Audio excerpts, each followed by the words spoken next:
Woohoo! I think we're live. Yeah. What mug do you Alright. have today, Damien? What mug do you have? Since Do it's the Halloween. pose. Ah, look at that. Day of Nice. the Dead. That's the pose, I yeah. like it. Yeah, yeah. One of my favorites. George Good Romero, stuff. one of my all-time favorites. Good stuff. Well, hey, I mean, welcome. We are super thrilled to have you. Like the people on my left and right can tell you. I mean, we're like everybody's so amped up to have you, and thanks again for doing it. You guys are so super gracious to us all the time, so we really appreciate it. No, I mean, thank you for having me. This is an honor to be here. And there's just so many amazing people in this group. Like, I can't begin to tell you. As you see, we're constantly talking to everybody in there, stopping in daily. And you've always been very good to this group, haven't you, Yeah. Damien? Yeah, well, you guys have been good to us. I mean, this movie is all based on word of mouth. It really is. There's never any publicity to get this movie out or anything like that. So it's just the fans that we owe everything to. So it's just So we'll start off with our questions now. And we'll start off with, when will Terrifier 2 be released? Don't forget, there's 5,500 people in this group now is on the edge of their seat. I'm glad you started it with that question. We don't have an official date, but like I was telling you guys before, I've been editing since quarantine, so more than half of the movie is cut. We have one more scene to shoot, and then we're just gonna hit the ground running and kill it in post, and we're gonna just try and get it out as soon as possible. So I'm gonna say early next year, first month of next year. But we're not gonna like hold it off till next Halloween or anything like that. Like, I don't want you guys waiting forever. We want to get it out as soon as possible. Cool. Next year is right around the corner, so Right around the corner. That's true. Coming quick. Thank God. Okay, next one. How did you have to change your process to adjust to COVID, and or how have you been staying busy during the pandemic?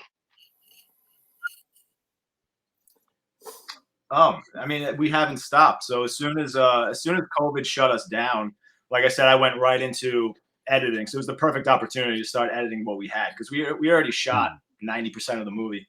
So I've been doing that, and then plus it gave me some time to work on a lot of the effects that we had left, especially some of the really big kill scenes. So like the scene that we keep talking about, that we want to top the Catherine hacksaw kill from part 1. I made that scene even crazier because we had a lot of time to work on it. So I'm like, I really want to deliver the goods with that scene. So talking to Phil, my producer, and talking about how cool we can make it. And, you know, especially him, he's insistent on like, that scene has to be the greatest, you know, kill that we could possibly come up with. So we really went above and beyond with the effects, trying to make that look awesome. So I've been building those. We've been building those, Phil and I. Yeah. That's awesome. Yeah. Sweet. Are you finished with principal photography? No, one more scene left to shoot. Just one more. It's that scene. It's the kill scene. That's what's left. So we saved. Cool. We held that off to the very end because we knew that that's going to be the scene that everybody hopefully talks about. But now that we've shot the movie and I see what it is, there's like 20 scenes that people are going to talk about. It's not even. I mean, the movie took on such a life of its own. It's so wild. It's so much bigger, and people are going to be talking about a lot of things in this movie. So I'm excited to see what really stands out. I'll let the fans decide. Yeah. My dad. Carrie scene. That scene, that's a big scene. Sweet. Your scene is an exciting scene. So there's a lot. Yeah. Yeah, we can't wait for that. So Lauren was on here, and she talked a little bit about how you, challenge yourself to really make a script that reflected not only like an amazing evolution of the story, but one that takes into consideration the fans' feedback, which is phenomenal. Did you challenge yourself in other areas as well, like with special effects specifically and makeup and that type of stuff? Oh, every area, I always feel you can always be better. There's no doubt. So I'm constantly trying to grow in every facet of filmmaking, but especially the screenwriting this time around. So I really took the time to craft a well thought out story with really interesting characters this time, with arcs and all kinds of wonderful things that I think it's really going to stand out when you compare it to the first movie. But then, of course, the effects, because at the end of the day, I mean, look, people want substance in these movies. They don't just want kills, and that's what's cool about horror fans. I say it all the time. We're movie fans. We're really like aficionados when it comes to that, and we really care about the quality. But at the end of the day, you really do want to deliver on those kills, because that's what Terrifier is pretty famous for. So I really did try and up my game. We just shot a scene, really cool scene, and for years I've been wanting to use foam latex, which is the Hollywood standard for prosthetics since the 30s. I mean, now they use silicone and things like that, but my whole life I've wanted to use it. But you need an oven to cook it in that I could never have, because you can't use your household oven because you'll contaminate your food and things like that. And it was just always a very scary thing, because it's lots of chemicals, and the timing has to be right, temperature has to be right. But I finally worked up the courage to start using it, and I finally made foam latex prosthetics to use in this movie. And the scene we just shot with this prosthetic is just amazing. It's so cool. So we upped our game there. There's a lot of things. Yeah, great. Do you still wake up surprised every day with all the love from the fans have towards you and the movie? I really do. I always check the Terrifier and Art the Clown hashtags, because every day there's something new in there. There's always new artwork. Tattoos show up on a weekly basis, which is mind-blowing. And I love to just share that as much as possible and give these people credit as much as possible. So yeah, you did share mine, by the way. Wait, you're what? What do you have? My tattoo. You have a Terrifier tattoo? Yeah. Oh man, can I see it right now? Where is it? Oh Christ, I'm never going to be able to get my leg up. Hold on. Wait. Hold on. Please tell me you have pants on, Steve. Oh dear. Hold on. Wait for this. Amazing. Oh, that's amazing. Wow. Nice. That's a beautiful one. Damn. Dude, you shared it on your Instagram. That's awesome. That's such an honor, man. It really is. Thank you for that. Kerry's got one as well. That's awesome. I know she does. Yeah. That's so great. First one I ever got. Wow. All right. No pressure for part 2, huh? What have been some of your favorite aspects or stories of the things that the fans have done to show their devotion? Oh, definitely the tattoos are number one. And then the murals are insane. Those murals are awesome. I love they that. pop up over the world. Yeah. It's like five countries. Yeah. So far, which is wild. The cosplays are amazing. Cosplays. Literally yesterday, this is crazy. Yesterday, an adult star on Instagram who has like 8 million followers did a risque cosplay of her as Art the Clown. And if you follow her page, like her subscription page, you can share it on ATCAS if you want.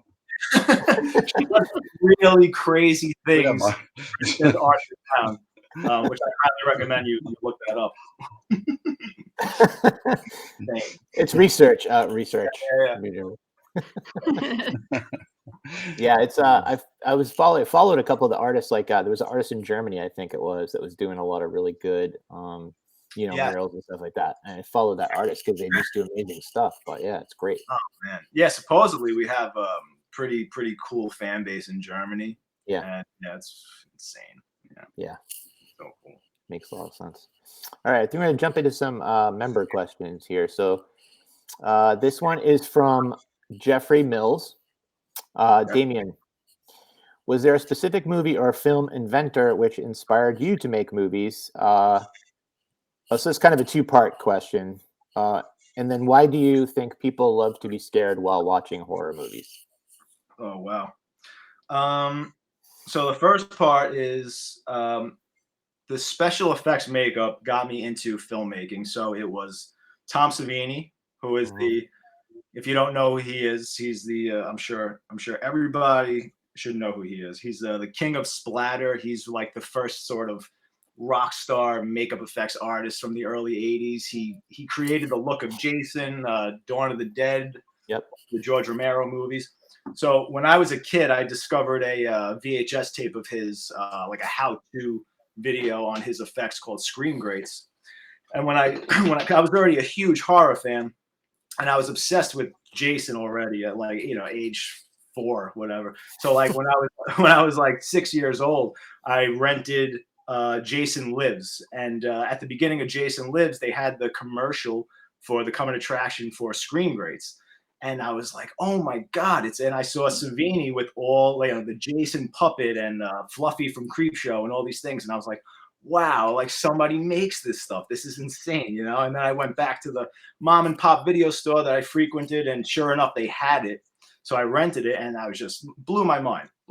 So that was always there. And then when I was about 11, I said, you know what, I'm really into this, because I was always artistic and I would draw a lot. But then I was like, I could see myself doing this. And I was my mother was actually taking me to my first ever horror convention in Jersey to actually meet Savini.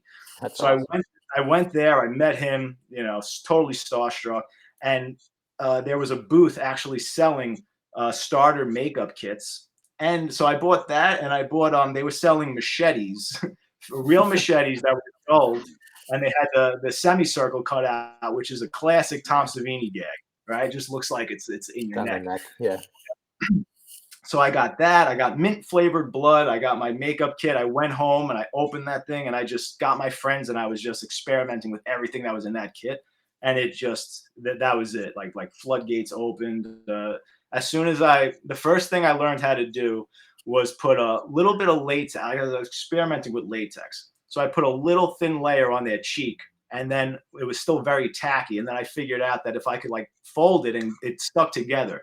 So there was like no seam. It looked like an actual gash in their face. I just put a little bit of blood, and then we would ring their bell, like go home and like have their parents come down and be like, oh, Anthony just, we were playing football and he ran into the license plate. He slid.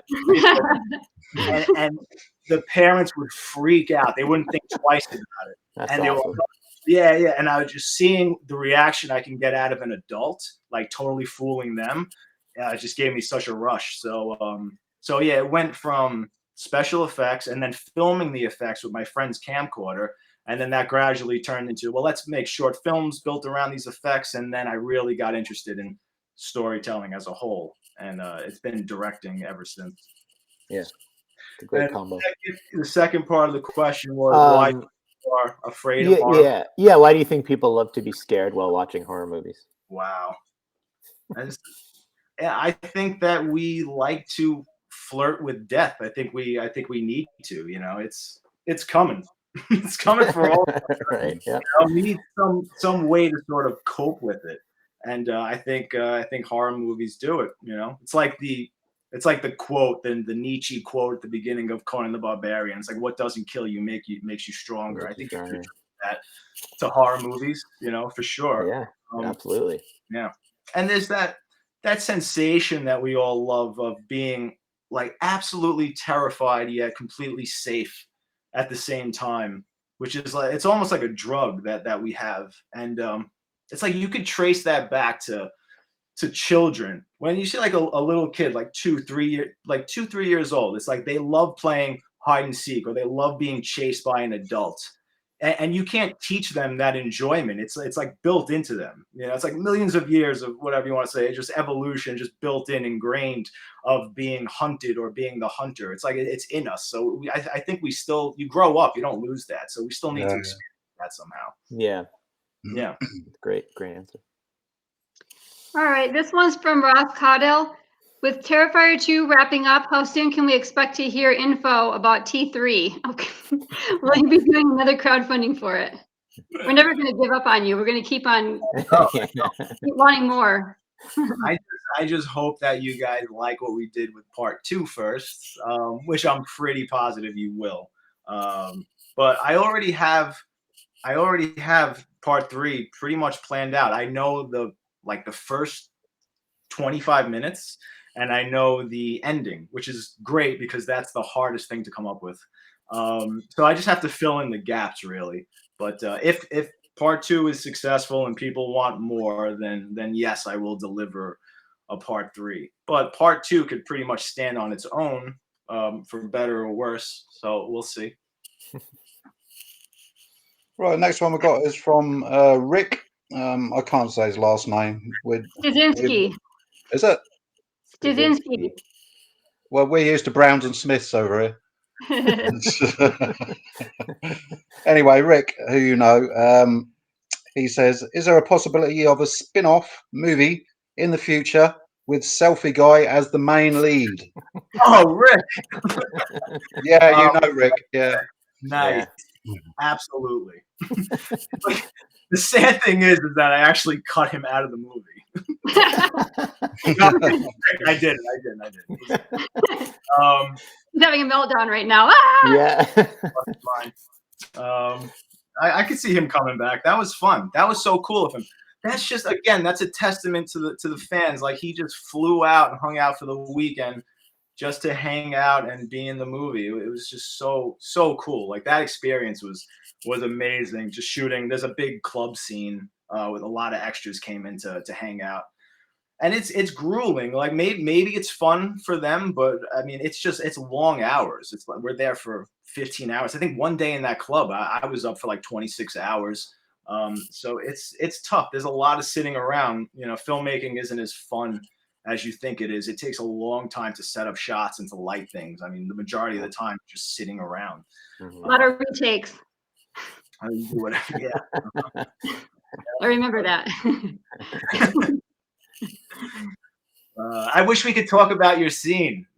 That's going to be the most fun when the movie comes out and we can finally talk about everything and unwrap everything. Yay! Yeah. She's been quiet. She won't tell Steve. She won't tell Steve or me. Amazing. Thank you for that, because there's a lot of things have been leaked. We're a little too we should be a lot more assertive. She has been very good, Damien. Honestly, I've hounded her. I've said, just tell me, just much. Yeah. Oh, she didn't even tell you. And she hasn't. No, much to our dismay. But wow, that's amazing. Very proud of you. We'll see in the new year, won't we? Let's see. So this one is from Adam Welser. So I think we kind of covered it as far as what about the special effects and makeup that drew you to it. But do you have any advice for starting in special effects and makeup, and even specifically clown effects and makeup and things like that? So do you have some advice for people? Yeah. We joke all the time on set. We just constantly say, just fucking do it. Like, that's all we say. It's the Nike. It's Nike. That's really all it comes down to. If you want something bad enough, figure it out. It's not even that you make the decision to do it. It's you have no choice but to do it. That's when you know it's real. Like, there's nothing else I could possibly do with my life than make movies. Like, it will. I always say this, and this might be bad advice. I'm sure it's controversial, but like, I tell people don't have a backup plan or any kind of safety net, because like the second you do, it's like you're gonna give up. You're not gonna give 110% into what you want to do. It's like you just have to jump in, eat, breathe, sleep your passion.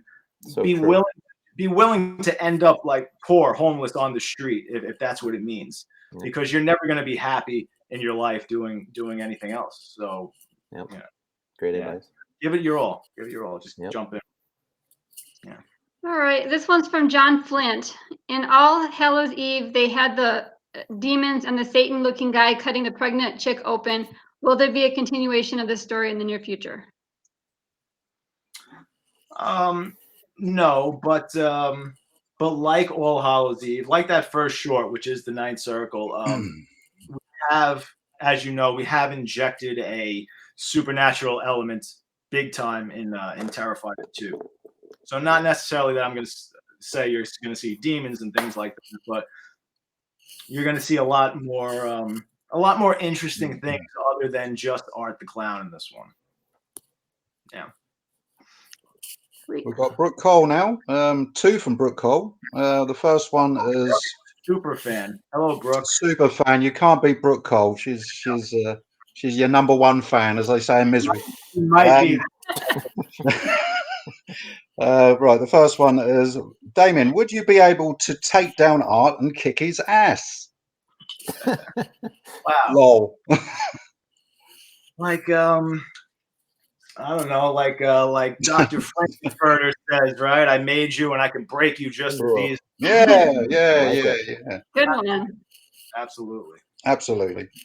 What is your favorite scene of Terrifier, and does Art terrify you or not?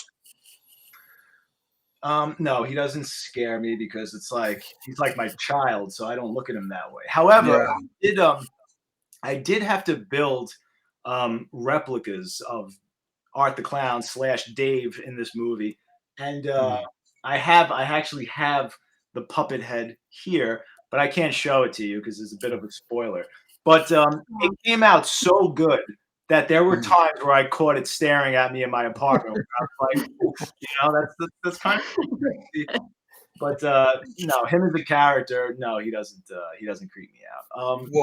What was the other part of that question? What is your favorite scene of Terrifier? If you didn't do the film as a fan, what would be your favorite film scene? Well, as a filmmaker, I'm most proud of the the pizzeria scene. Yay, too right. That's my favorite bit. Yeah. Thank you. Yeah.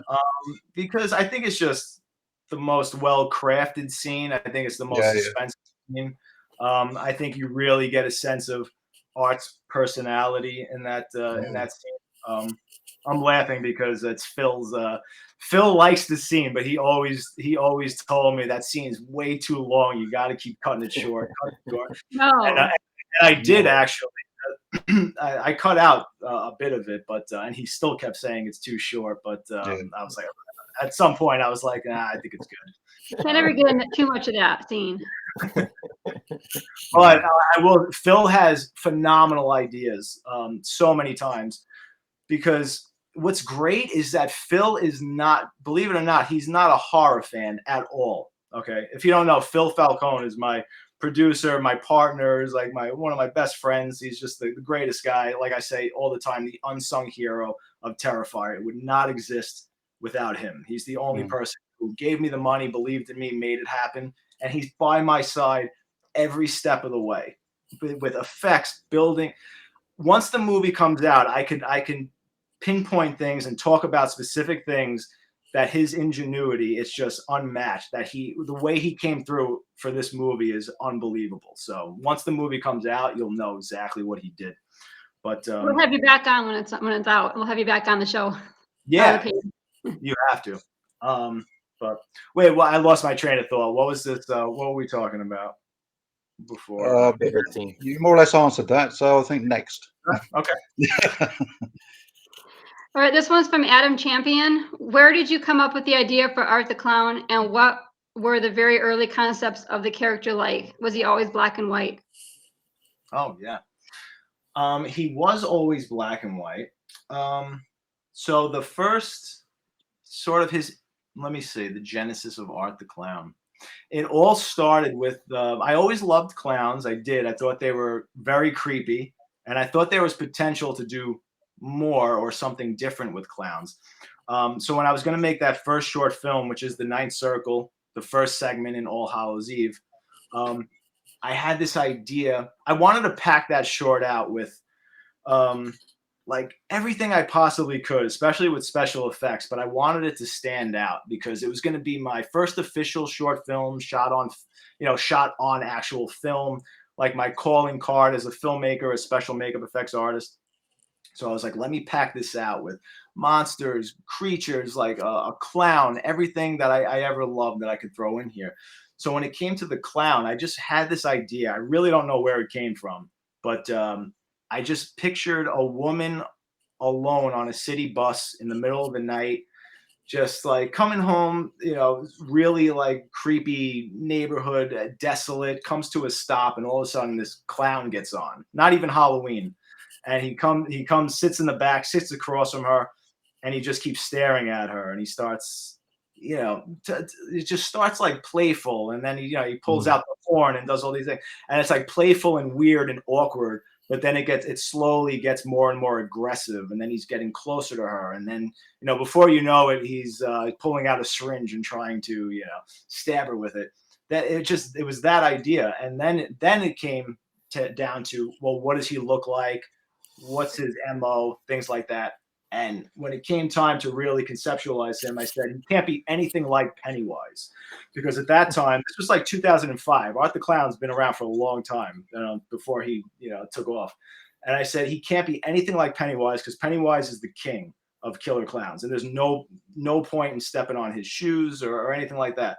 So, if you go back and forth, Pennywise is very colorful. Art's black and white. Pennywise has hair. Art doesn't. One doesn't use weapons, eats their prey. Art uses any weapon he can get his hands on. One speaks, one doesn't. So you go down the line. I have a lot to thank Pennywise for why Art the Clown is successful. That's awesome. That scene too. So All Hallows Eve is where I saw that first, and it was that scene that you mentioned that's what drew me to Art the Clown. Okay. That scene, because I was like, that whole thing I was like, oh my, what is this? What? Right. So, yeah, and that's how I ended up when Terrifier. Yeah, me too. Yeah. Thanks, man. So yeah, it was supposed to be. I remember this specifically. I don't remember how young I was in 2005, but trying desperately to get a city bus, and we just could not get permission to get onto a bus. And thankfully my mother worked at this hospital on Staten Island, and they have 5 of the most amazing abandoned buildings ever, and it was like a haven for production companies to come and shoot in. Like this building, they shot Boardwalk Empire, Jacob's Ladder, all these things. So I had to change the story because we couldn't get the bus, and we turned it into sort of this makeshift, train station waiting room. So that's what you see in the Ninth Circle. But if I had my way and I had the budget, it would have been a bus that took place on. Yeah, great scene though. Right, we have someone now called Jenna Canal. Oh, I think yeah. and it just simply says, I don't know if it's misspelled or not, hedgehog. I don't know what that means. No, that's Jenna's favorite thing about me, is that I think she was very surprised because how sick and depraved I am, that I actually have an affinity for animals and for hedgehogs in particular, because they can they kind of like snuggle up in their own fat, and I think that's like the cutest thing ever. Like their loose skin, they just use it as a blanket, and I love that. We bonded over that one morning. On the set of Terrifier 1.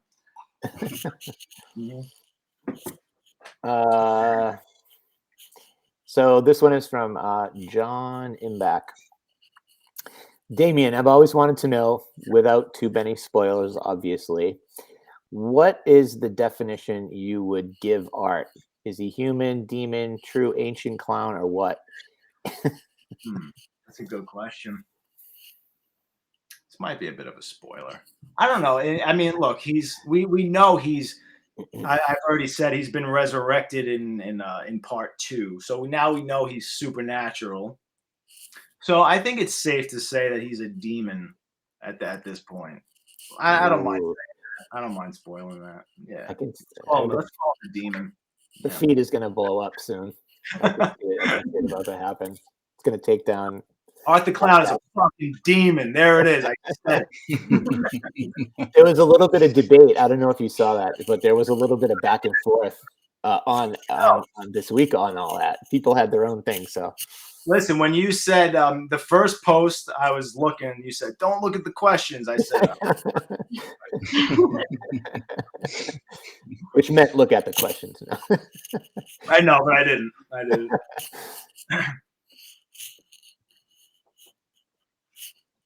Is that one done, Sean? Pretty much. He says he think he sussed it out, but would like a confirmation. And thank you for bringing art to life. Long live Art the Clown.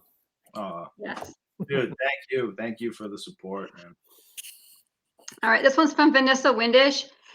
Who was your biggest influence for the character of Art, and what do you feel sets him apart from the most from the other icons of horror? Well, the influence that's interesting. Like I said, I don't.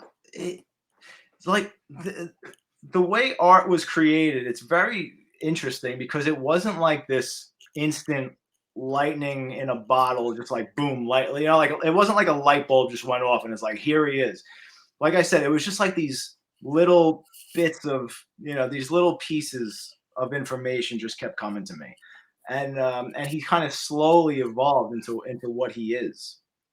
So I don't know. There wasn't really any inspiration for him, but one thing that people might not know is that my favorite show of all time is the Twilight Zone, the original Twilight Zone. And there's an episode called 5 Characters in Search of an Exit, and there's a clown in that episode. And I did take a little bit from that clown. Oh. So if you see that, you might see a little bit of Art the Clown there. But here's the thing. I don't know if it makes him stand apart, but the secret to Art the Clown is that he's a combination of all the great slashers. Because I am just a huge horror movie geek fan. That's it. And I said, what do I love best from every horror slasher?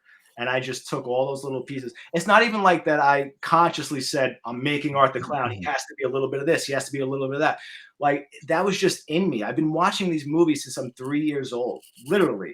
And it's just there. I know what I like, and I know what works for me. So it's like, that's what is it true that you were named after the Antichrist? That's a true story. Yeah. Damien Thorne. Damien Thorne.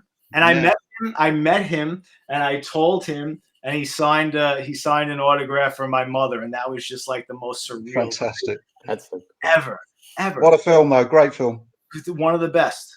Best. For whatever reason, my mother was obsessed with the name Damien, and she literally at the time she would go to video stores and ask clerks, like, do you have the movie? Can I see the box? I have to know how the name is spelled. It has to be spelled like it's spelled in the movie, because you could spell Damien with like 3 different vowels. So it had to be an E because of the movie.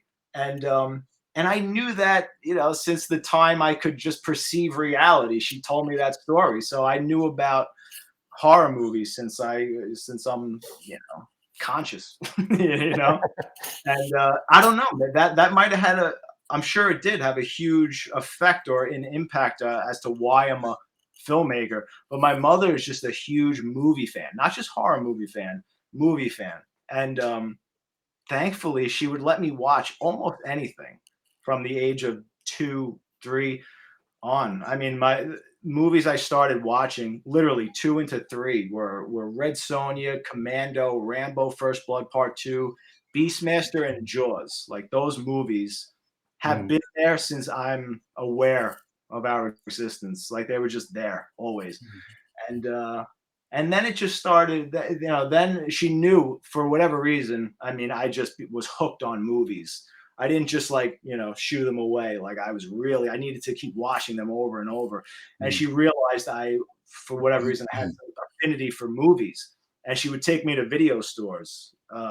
Pick a Flick. That was the name of the mom and pop video store. That's awesome. And she took me there, and she wasn't like so fast, to let me start renting horror movies. But the cover of Texas Chainsaw Massacre won. Okay, the media, that was the company that put it out.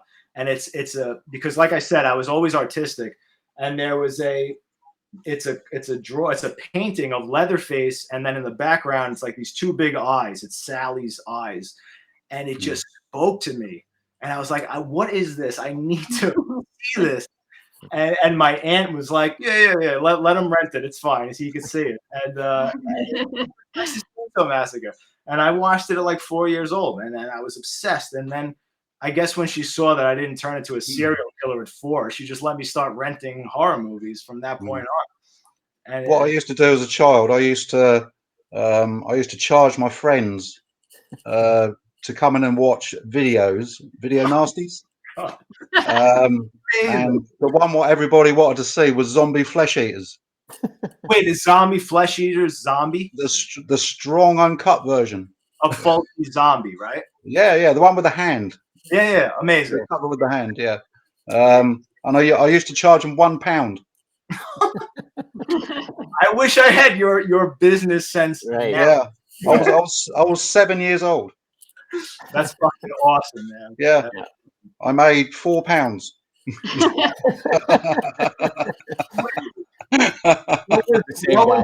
What was your favorite sort of video nasty standout? Where you heard about the reputation and then you saw it and it had the effect that of its reputation. More. The reputation, I don't know. I mean, I didn't really get the reputation. I just watched them.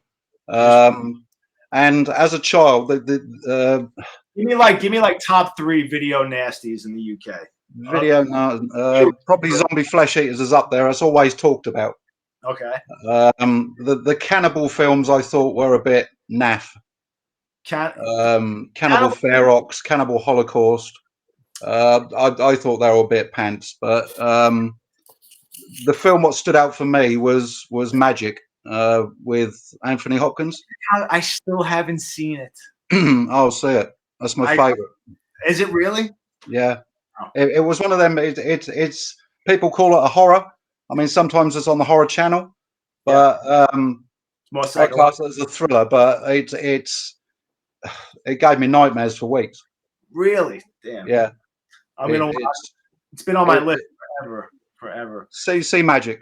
Yep. Magic. Anthony Hopkins. He was brilliant in it. You should show him your friend, Steve. He's brilliant in everything. What? You should show him that. You should show him your friend. Oh, he's upstairs with Dolly sleeping. Nice. You have the dummy? Yeah. Oh, that's awesome. Nice. Did you want me to get the dummy? Get the dummy. You showed me the tattoo. Show me the dummy. If you would, please. Jenna saw the dummy. I'll get the dummy. Bring Dolly too. All right, we finally got him the fuck out of here. God, seriously. All right, next question. This is from Stephen Fennell Jr. How does it feel to have so many horror fans identify your creation as not only the new icon in horror, but the best serial killer clown in the game? P.S. Proud of you, brother, and thanks for taking time to actually message us fans as time allows. We truly appreciate you. Oh, wow, that's awesome. I don't know, man. It's like I say, it's very surreal. People ask me that, and it never sinks in, which I think is a good thing, because it doesn't get to my head. But what sinks in when I hear things like that, it's like, oh fuck! It's like we can't fuck up this character and what we're doing now because we have like an obligation to keep making this awesome. So actually, that adds pressure to us. When we really think about it. It's the most amazing thing because, like I said, I'm just a horror fan. So that's cool. That is so cool. See, I know the poster. I know the movie poster and the image of that dummy, but I can't believe I haven't seen it yet. That's just a shame. Yeah, that's facts. So cool.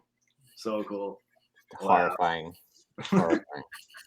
Is that a custom made dummy, or how does that work? Yeah, it's made to order. I forgot his name now. Dan Paynes does them. That's cool. Yeah.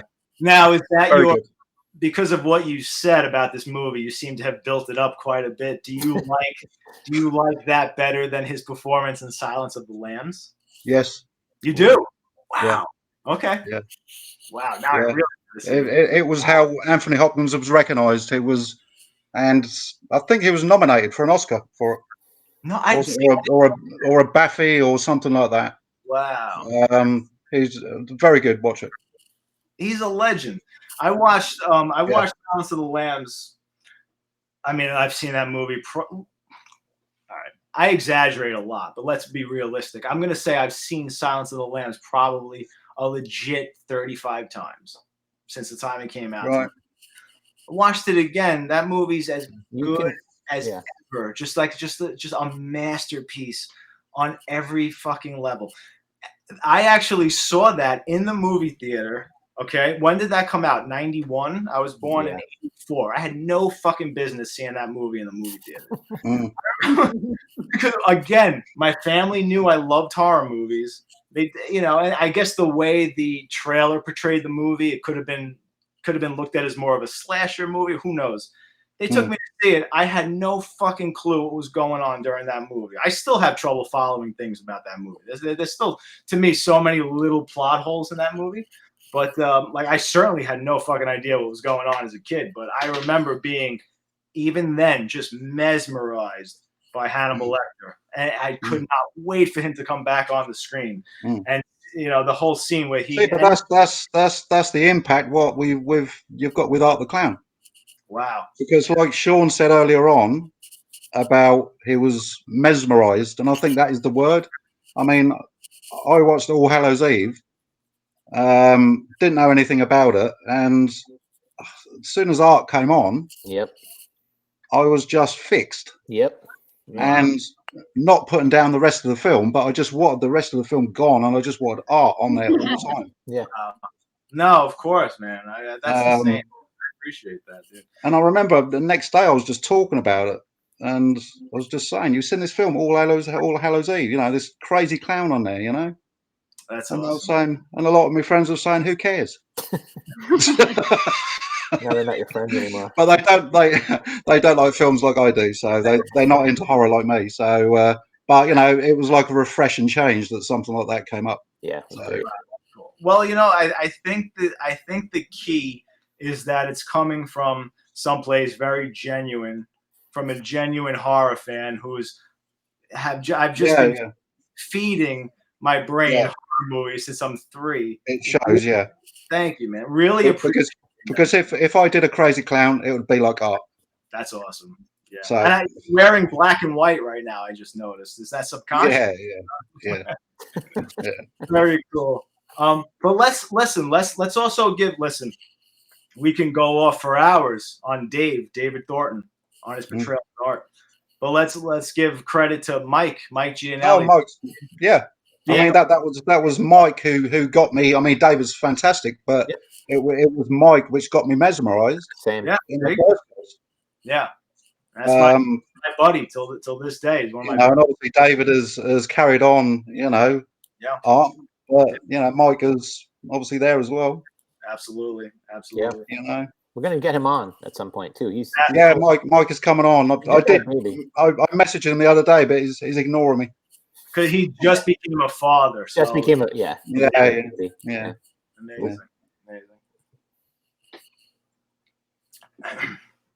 Anyway, who's next? You're next, Steve. Oh, God's sake. Take it from me. I've lost it. I think we kind of covered it, but with this one already. But dude, I could take over this thing right now. We could just start talking about movies. Yeah. Basically, yeah. Who cares what the fan says? Just listen to for hours. Go ahead, Damien. How do you feel about Excalibur? No. You don't like it? No. Wow. That is shocking to me right now. What kind of Brit are you? No, wait. All joking aside, I'm genuinely curious why you're not a fan of that movie. That's not my thing. Just like the King Arthur legend. It's not my thing. That sort of period drama sort of stuff. Oh wow, that's not my thing. If you know, like Braveheart and things like that. I know it's a good film. Braveheart. I know it's a good film, but I can't watch it. I can't sit there for 3 hours and watch Mel Gibson with long hair. Yeah, but I cannot. I Wait, can't wait, do it. but I've never. I mean, I've never watched Braveheart. I've never watched Braveheart. dude, but it's like Mel Gibson slamming battle axes to fucking people. Are you kidding me? Hang on a second. Let's talk about like Saving Private Ryan gets, with rightfully so, gets like credit for being the first sort of like ultra realistic depiction of war violence, right? Yeah. Dude, Mel Gibson did it like 4 years prior with Braveheart. That was the first time medieval battle scenes were ever depicted realistically. Have you ever even just seen the battle scenes from Braveheart? No. Oh my God. Forget about the movie. Just watch the battle scenes on YouTube. I mean, forget like horror movie. Fucking, you see everything, limbs coming off, horses fucking impaled. It's the greatest, most mind-blowing battle scenes of all time. Like ball and chains, exploding heads. Like it was the first movie to be like, this is what it was like. And dude, yeah. Legendary. Well, yeah, maybe. Yeah. What is your favorite horror film of all time? Jesus, that's a good question. My God, you know, it's hard to pick a one, but I have a 5. Let me see if there is 5. It's Dawn of the Dead, the original, which might be my favorite. All right. I put things into like categories. It's like picking, like they say, I don't have kids, but it's like picking children. It's like you really feel bad. It's hard. So Jaws, okay, is my favorite horror movie of all time. Yeah. So you could definitely call Jaws a horror movie. So let's put that there. It's Texas Chainsaw Massacre, Rosemary's Baby, Dawn of the Dead, The Shining. Yep. And Halloween. I think See, I've got tattoos of all of them films you've just said. Because you're amazing. That's why. Well, I wouldn't say that, but I can't even see myself anymore. I've gone. Great fucking taste in movies, man. Yeah. I mean, there's so many honorable mentions too. You know, Return of the Living Dead is one of my favorites. The Fog. The list goes on. Yeah. Oh my God! Wait, did I say The Lost Boys? The Lost Boys, classic. Yeah, changed my life. I saw that in the theaters when I was 4, and I remember that like it was yesterday. I remember details of the theater, the smell in the theater, like popcorn. I remember the sign above the theater door with the just Lost Boys scrolling by. It's just the Warner Brothers sign coming up with the Cry Little Sister. Just like I remember the reactions. The thing that's great about the Lost Boys is like how you wouldn't even see this ever in a movie today. It was holding off the look of the vampire to like the 50-minute mark. Like the audience was waiting for that. They teased you with it. It was like not seeing the shark in Jaws for like an hour. That was a big deal back then. So when like they finally brought Michael to the fucking tree on the beach with the fucking surf Nazis there dancing around the fire, and Kiefer Sutherland comes out of the darkness, the fucking audience went nuts. Like it was like being in a rock concert. I remember hearing people laugh and cheer through that entire movie. And it had such a profound impact on me. And it instantly became a favorite in my household. You know, and as soon as that came on VHS, we went to pick a flick and we got it and brought it home, and then we just watched it from then on. I still watch it regularly. So Lost Boys had a huge impact on me.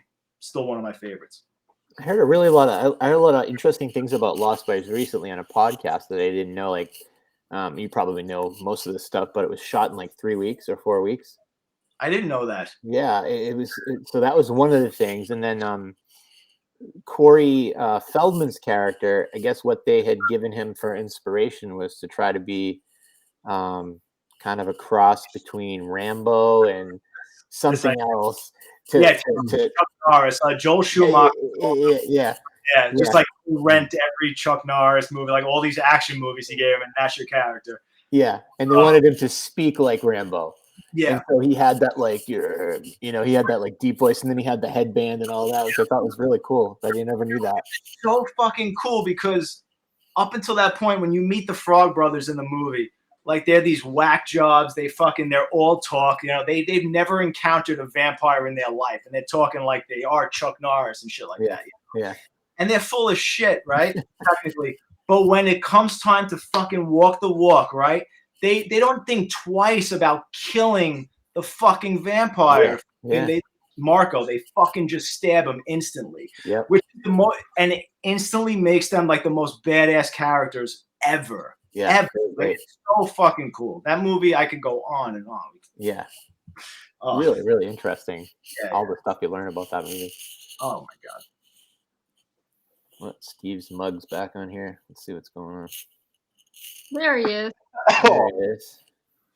Welcome back. Yeah, I don't know. You went and watched a little bit of Excalibur, don't lie. Take a nap. That's okay. Oh man. Good stuff. Let's see. All right, we got these are John Ruff. He asks a lot of questions, which is good because they're all fun. John Ruff is fantastic. I see that name. Right? So you might be a little prepped for the question, but he likes to mix it up a little bit. But if you were a UFC fighter, what would your walk-on music be? Oh wow, that's a good question. I'm not gonna give you the real. This is what sucks. Like, I'm gonna give you an example. I just did a podcast, and someone asked me like, "What's your favorite Halloween theme song?" And I couldn't think because I was on the spot, and I was like, "Oh, probably like John Carpenter's Halloween theme," Right. which is incredible. It's a great choice. Yeah. But like, I didn't even think about Thriller. Like, it's clearly Thriller. You know what I mean? Like, so like, good. yeah. So like your UFC walk-on music. Oh man, what's a band song? I don't know. Bitch by Rolling Stones. I don't know. Walk This Way by Run DMC and Aerosmith. How about that? There you go. I love it. The I love Terrifier that. that's a good one. Yeah, that's a great one. I love that Slayer is a huge fan of Art the Clown too. That's pretty cool. Insane. Yeah, Right? Terry King is a big Terry fan. King. Yeah. Wild. It's so good. Let's see. Well, what was your most devilish Halloween prank not played on friends or parents? Devilish Halloween prank. I honestly didn't have one. Devilish Halloween prank. I've had pranks on people, but like I said before, I mean, we did. Like I said, that cut we did with the latex, I did to every one of my friends' parents, and they all had the same reaction. Not one of them for a second thought that was fake. Yeah. I had the greatest reaction was one of my friend's fathers just looked at him and just stopped and just shook his head, and it's like he went just like, motherfucker. He's like, I got to take you to the fucking hospital right now. Like, he got so annoyed at him. Yeah. And I was like, this is great. Yeah. So cool. So that's cool. There's one great Halloween story. I'll tell it real quick. I went to a Halloween party.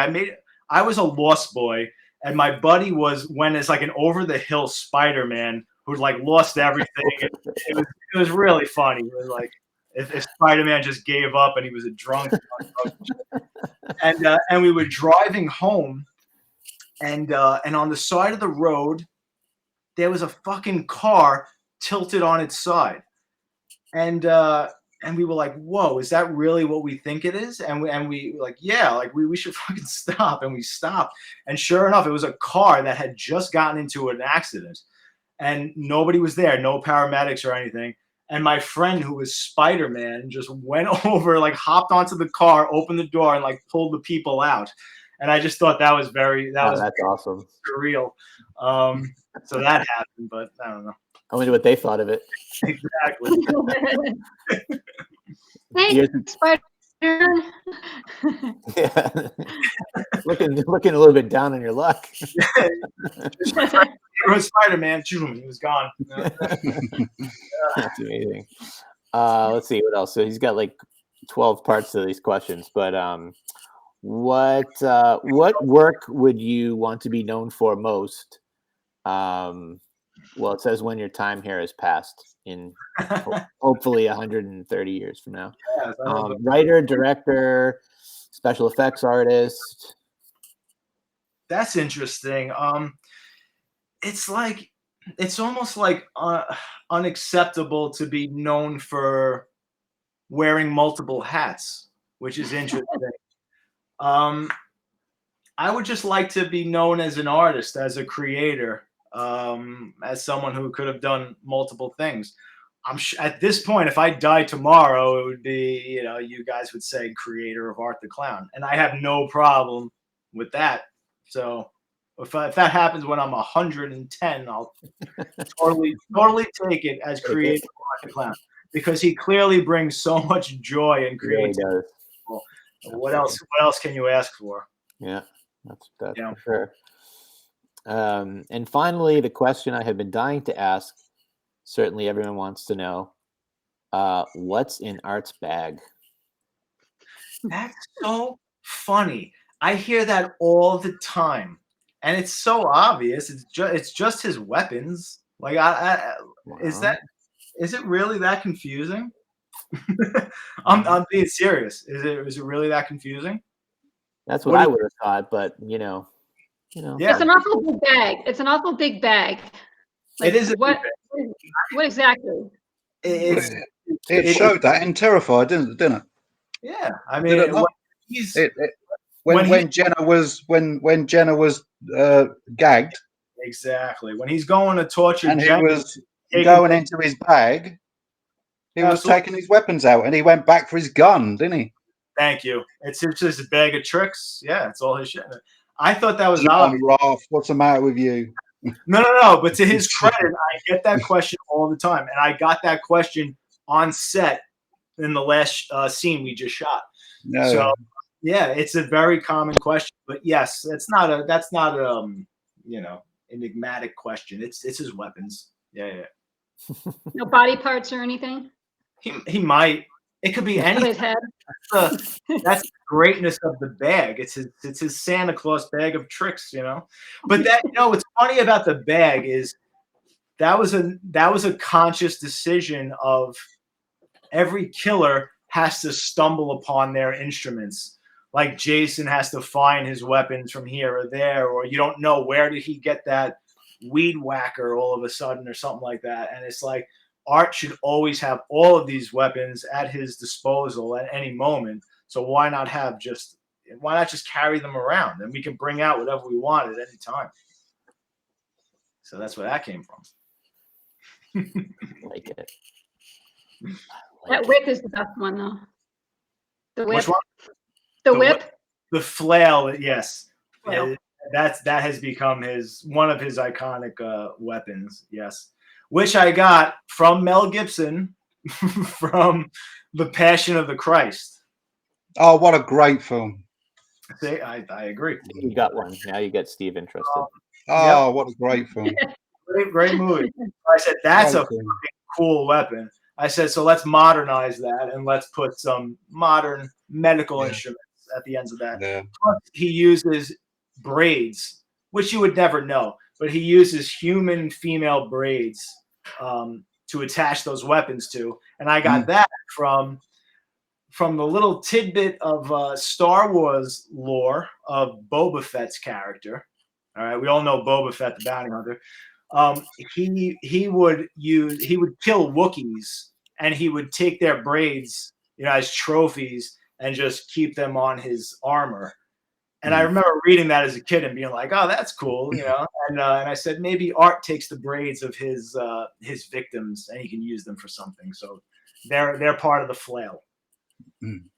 Love it. So, Damien, Salem. What's that? Salem, are you coming? Of course, I'm going to come to that. As long as you give me 2 weeks in advance, and I will be there. We'll give you probably about half a year. I'm there. I'm so yeah. And we'll keep asking you. You know that. Everybody will keep asking you. Yeah. Are you going? Yeah. Are you going? Yeah. Yeah. But hopefully it will happen 2021. Yes. Let's just make it happen. Wear your mask. wear the fucking mask. Let's just show up. Yeah, but I'm from the UK. I'll fly you out. Let's do it. Come on. Cool. There. Yeah. We'll rent a boat. We'll rent a boat and come get you. Quarantine, whatever the protocol is, we'll make it happen. Yep, for sure. Yeah, it's still busy there, so that's a good thing. I want pictures next to that tattoo.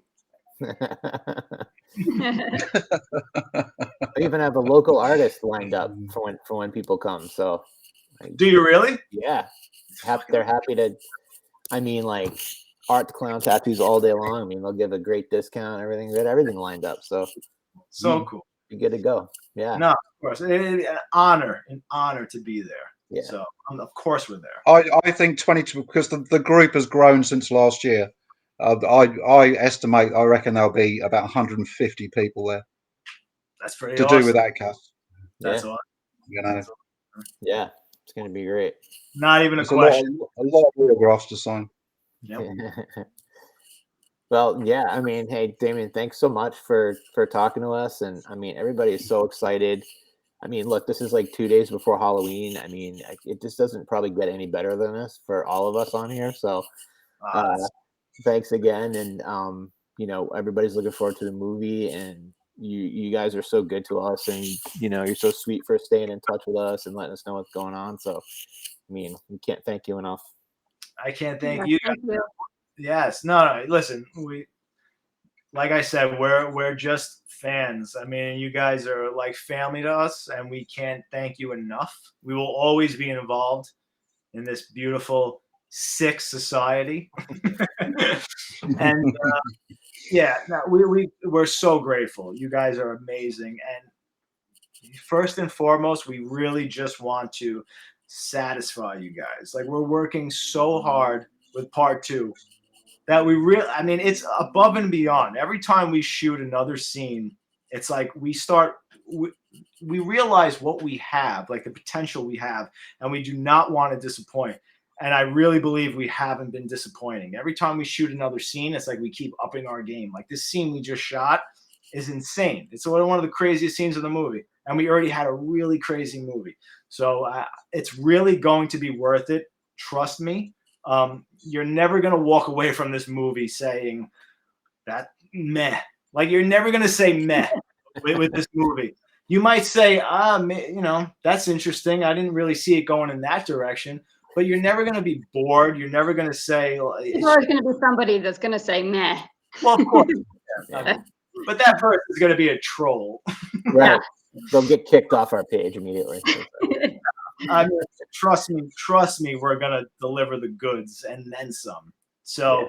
I know it sucks that we couldn't come out this Halloween, but it will be worth it. I promise you that. I promise you.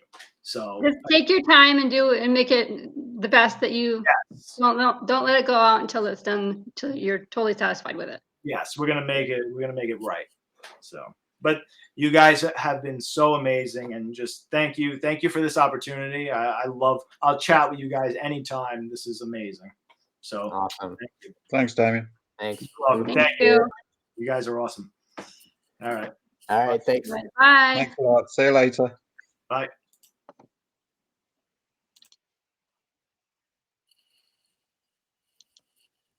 All right.